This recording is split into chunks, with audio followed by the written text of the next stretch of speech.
Congolaises et Congolais, chers compatriotes, l'année 2020 qui s'achève a été une année douloureuse pour notre pays à cause de la Covid-19 et ses externalités négatives, mais surtout à cause de la persistance des problèmes structurels.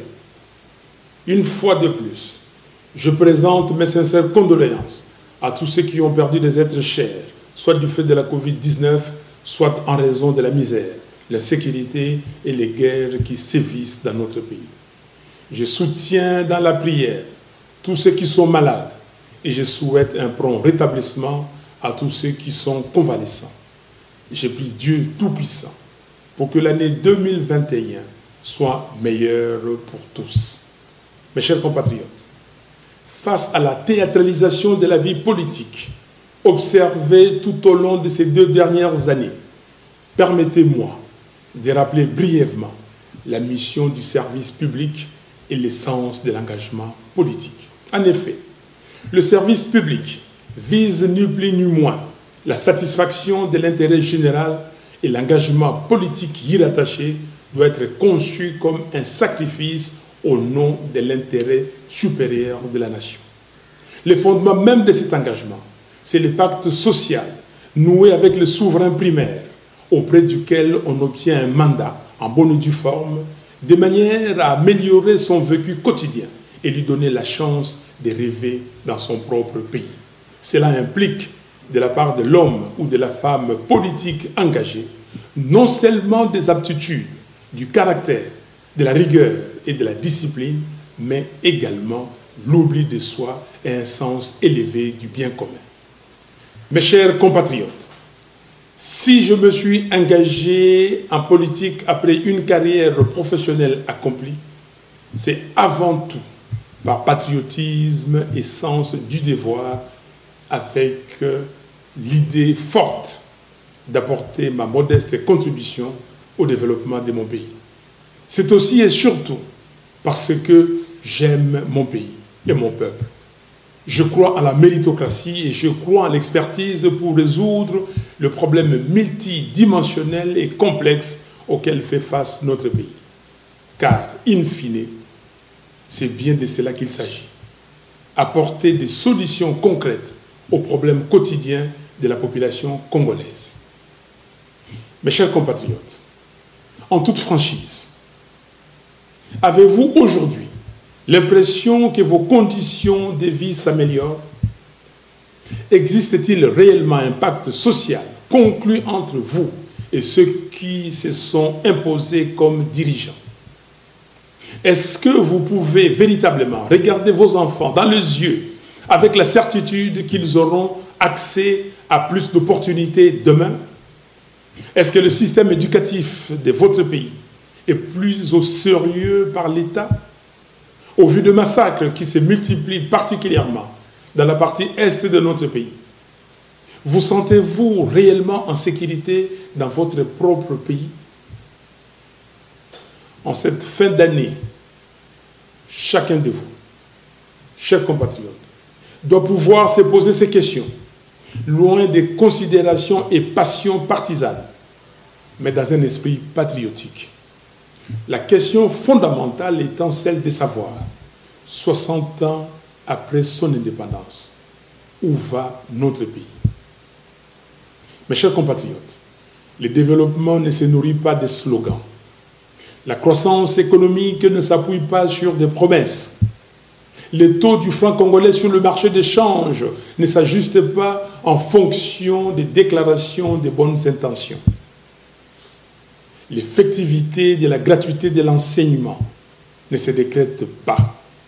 Elle se planifie et elle se vit. La lutte contre la corruption n'est pas la mise aux arrêts de manière théâtrale de quelques individus pour jouer sur la perception. En somme, la bonne gouvernance est une affaire de substance. Car on ne bâtit pas une nation forte sur le mensonge et du superficiel. Si l'on se réfère purement aux chiffres et que l'on se base sur les données empiriques, la situation de notre pays s'est encore considérablement dégradée durant les 2 dernières années. À l'heure où je vous parle, la RDC est presque en cessation de paiement. Autrement dit, le pays n'a pas d'argent pour payer ses créanciers, internes et externes. Et surtout, il est incapable de réaliser des investissements productifs. Les niveaux des réserves de change de la Banque centrale ne représentent que 2 semaines d'importation de biens et services. Curieusement, au même moment, on observe des dépassements budgétaires dans toutes les institutions. Concrètement, cela signifie que, derrière le marketing politique d'une supposée lutte contre la corruption, les caisses de l'État sont saignées à blanc par un groupe d'individus venus dans une logique d'enrichissement illicite. Pendant que les autres nations du monde, y compris certains pays africains, ont mis sur pied une batterie de mesures pour la prise en charge de leurs citoyens, de leurs ménages et de leurs entreprises afin d'atténuer les effets économiques et sociaux néfastes de la pandémie de Covid-19, en RDC, les citoyens sont abandonnés à leur triste sort. Entre-temps, au moins 40 millions de Congolais souffrent d'insécurité alimentaire. Cela signifie que le pays, qui possède la 2e plus grande superficie de terres arables au monde, après le Brésil, est incapable de nourrir 40% de la population en 2020. Au même moment, plus de 6 millions de Congolais sont des déplacés internes dans leur propre pays. Parmi eux, il y a des femmes, des hommes, mais des enfants à bout de force qui passent la nuit à la belle étoile, sous les crépitements des balles, tout en se demandant s'ils auront la force d'ouvrir les yeux et voir le soleil le lendemain. À cela, il faut ajouter l'épineux problème de souveraineté qui est très peu abordé à Kinshasa. Les armées de certains pays voisins se battent sur notre territoire et d'autres encore traversent nos frontières sans que le gouvernement illégitime ne lève le doigt. Lorsque j'avais pris mes responsabilités patriotiques pour organiser une marche en octobre dernier afin de tirer la sonnette d'alarme sur la situation sécuritaire à l'est de notre pays, les ennemis de la République ont violemment réprimé cette action d'éveil de conscience.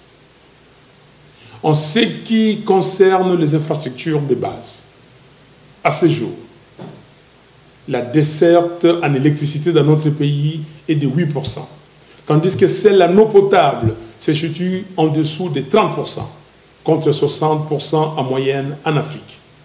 9 jeunes sur 10 se trouvent sans travail. Nos provinces sont abandonnées et ne reçoivent pas les rétrocessions programmées au budget du gouvernement central. La RDC n'a pratiquement pas de routes. Les routes de desserte agricole ne sont ni ouvertes ni entretenues. Les échanges économiques à travers le pays et au sein de chaque province sont quasi inexistants. Le budget de 2019 et 2020 n'ont pas été réalisés de moitié. La liste n'est pas exhaustive. En définitive, il y a échec cuisant sur toute la ligne et les perspectives d'avenir ne sont guère reluisantes. Disons-le franchement, la RDC est en péril. Pendant ce temps, le régime FCC cache, distrait l'opinion. On prend les mêmes acteurs responsables de l'échec et on le recycle dans une blanchisserie baptisée Union sacrée. Cette transhumance que cultivent certaines politiques et certains politiques congolais sans idéal est un véritable cancer pour notre pays. Chers compatriotes, compte tenu du fait que bon nombre de personnes qui animent les institutions de la République n'ont pas été élus par vous, peuple souverain, ils savent bien qu'ils ne vous doivent rien et donc n'ont aucun compte à vous rendre. Vous ne les avez pas élus. Pourquoi devraient-ils se sentir concernés par votre souffrance? Ils ne le sont pas. Ils vont continuer à vous faire des promesses creuses tout en saignant les finances de l'État. Ils continueront à vous parler de l'État de droit tout en violant la Constitution et les lois de la République. Ils poursuivront l'œuvre des transgressions des principes les plus élémentaires de la morale, particulièrement chrétienne, tout en invoquant Dieu, la Bible, entre leurs mains. Les codes des interdits et l'essence du devoir ont disparu. La raison semble avoir quitté la maison Congo.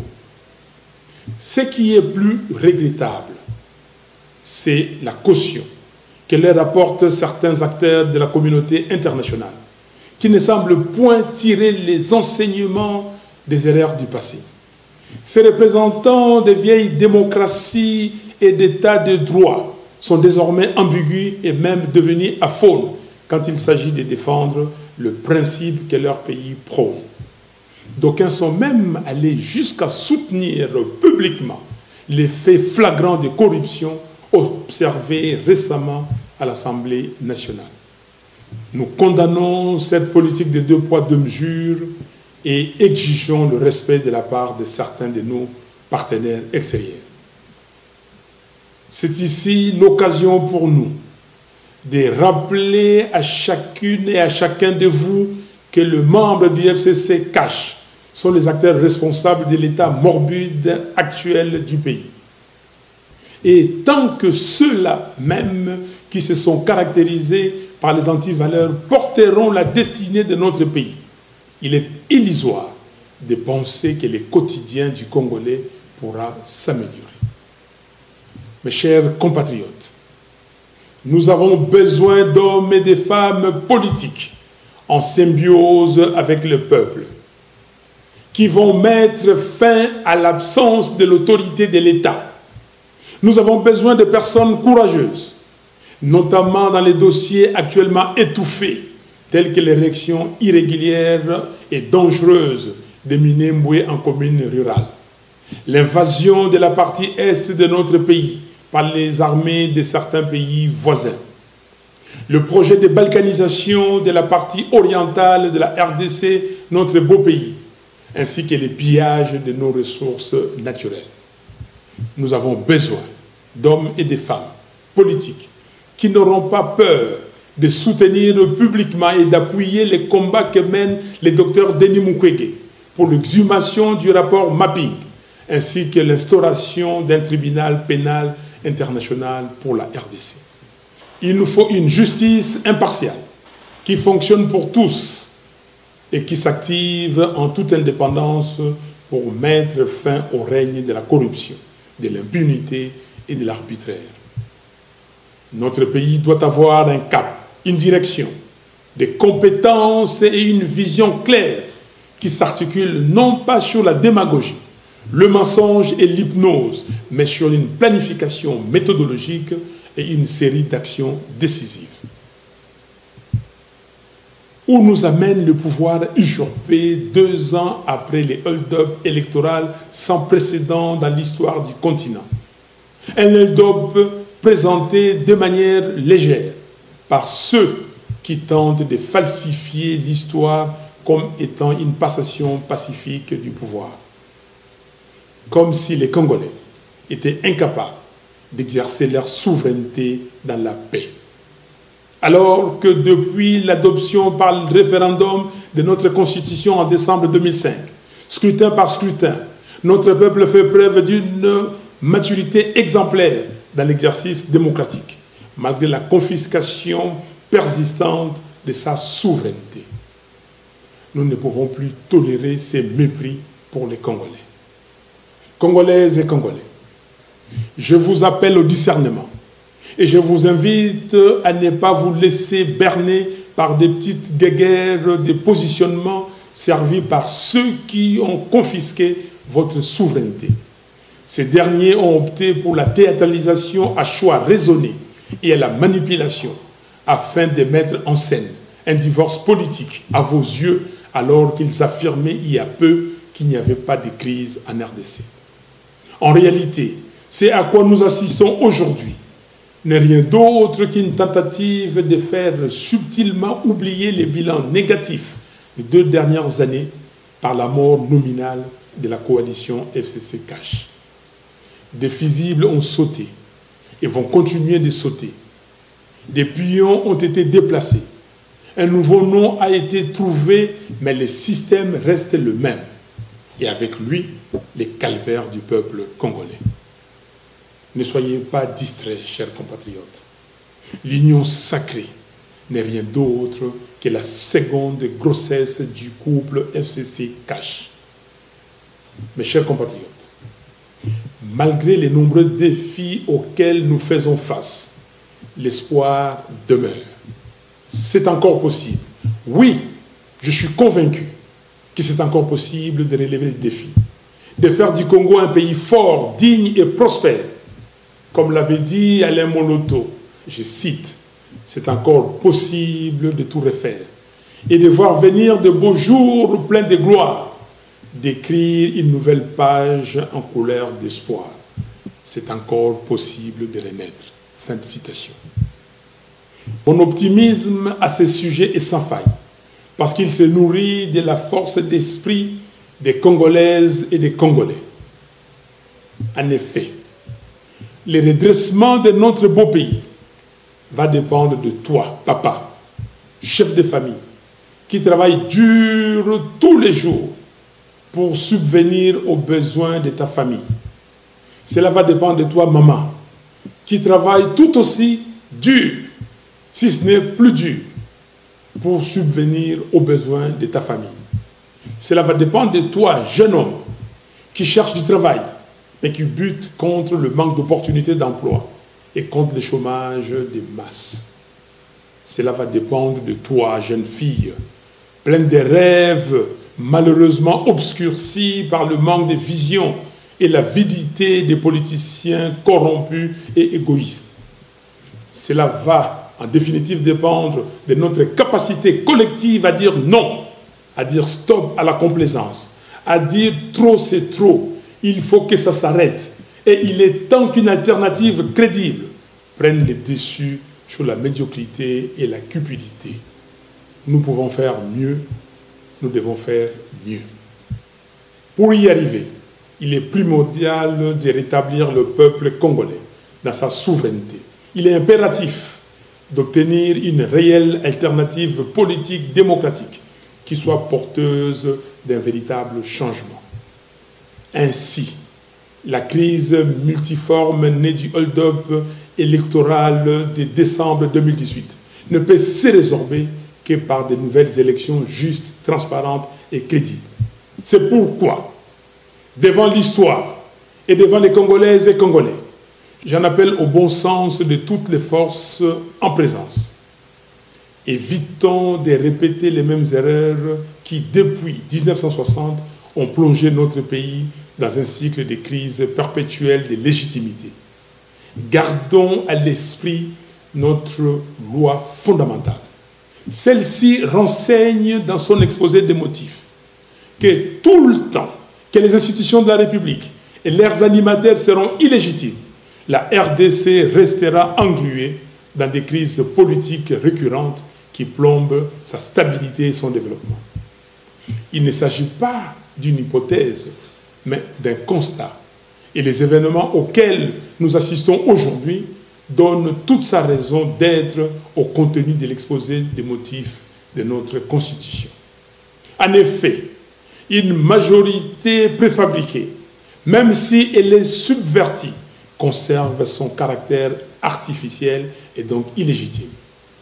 Alors, sous couvert de l'utilisation abusive du pragmatisme ou du réalisme, combien d'expérimentations hasardeuses nous faudra-t-il encore dans notre pays pour que nous comprenions que la corruption n'engendre que la corruption? C'est pourquoi j'insiste sur ma proposition de sortie des crises, de manière à ce que nous puissions entreprendre des réformes institutionnelles profondes et consensuelles entre les parties prenantes, sous les bons offices des leaders religieux congolais, avec l'accompagnement de la CIRGL, la SADC, la CEAC, l'Union africaine ainsi que les Nations unies. Ces réformes urgentes et nécessaires doivent porter notamment sur la commission électorale, la loi électorale, la Cour constitutionnelle, la défense, la police et la sécurité, la lutte contre la corruption, ainsi que les droits humains. Nous devons redonner la parole au peuple en organisant de nouvelles élections anticipées, présidentielles, législatives nationales, législatives provinciales, sénatoriales, présidents des assemblées provinciales et gouverneurs des provinces. C'est dans la mise en œuvre de cette proposition que se situe précisément notre responsabilité historique commune. Toute autre voie n'apportera que des solutions cosmétiques, reposant sur le mensonge, la corruption et la manipulation, sans résoudre la question des fonds qui est celle de la crise de légitimité des institutions et de leurs animateurs. Chers compatriotes, pour accompagner le peuple dans la reconquête de sa souveraineté, j'annonce qu'à partir de ce 20 janvier 2021, je mettrai en place un cabinet composé de femmes et d'hommes qui veulent que le Congo de Kimbangu et de Lumumba soit fort, digne et prospère. Pour mériter le respect et l'honneur des générations futures, nous allons accentuer notre combat par des voies et moyens démocratiques afin de restituer au peuple son pouvoir de choisir librement ses dirigeants. La vérité des urnes. Que personne ne vous impressionne ou ne vous fasse douter du pouvoir qui est le vôtre. La souveraineté vous appartient. J'en profite pour dire à toutes celles et à tous ceux qui, partout dans notre pays, se sentent délaissés par le pouvoir des fêtes de Kinshasa, que votre commandant est avec vous. Je ne vous abandonnerai jamais.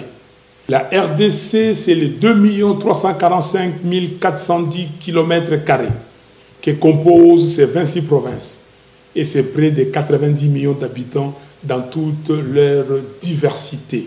Sans oublier sa diaspora, qui est la première source de financement de l'économie du pays. Nous sommes un peuple vaillant et solidaire. C'est dans cet esprit de solidarité que j'avais prévu de passer la fête de Noël à Lissala, dans la province de la Mongala, comme je l'avais fait l'année dernière à Beni, dans la province du Nord Kivu.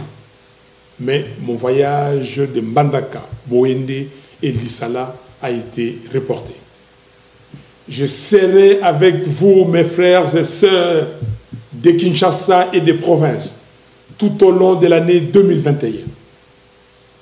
Congolaises et Congolais, chers compatriotes, disons adieu à l'année 2020, année de la Covid-19, des massacres à l'Est, des misères, des souffrances, des corruptions, des vols, d'insécurité et des chaos institutionnels. À vous que Dieu a préservé et à qui il a donné la vitalité pour être des acteurs privilégiés du changement de notre pays. Je vous présente mes vœux le plus sincères d'espoir, de bonheur, de santé, de paix et de prospérité pour l'année 2021. Pour terminer, j'aimerais vous rappeler, chers compatriotes, que si l'histoire de notre pays nous a légué un héritage, c'est l'unité nationale. Conservons-le précieusement. Que Dieu vous bénisse, que Dieu bénisse la RDC, notre pays. Je vous remercie.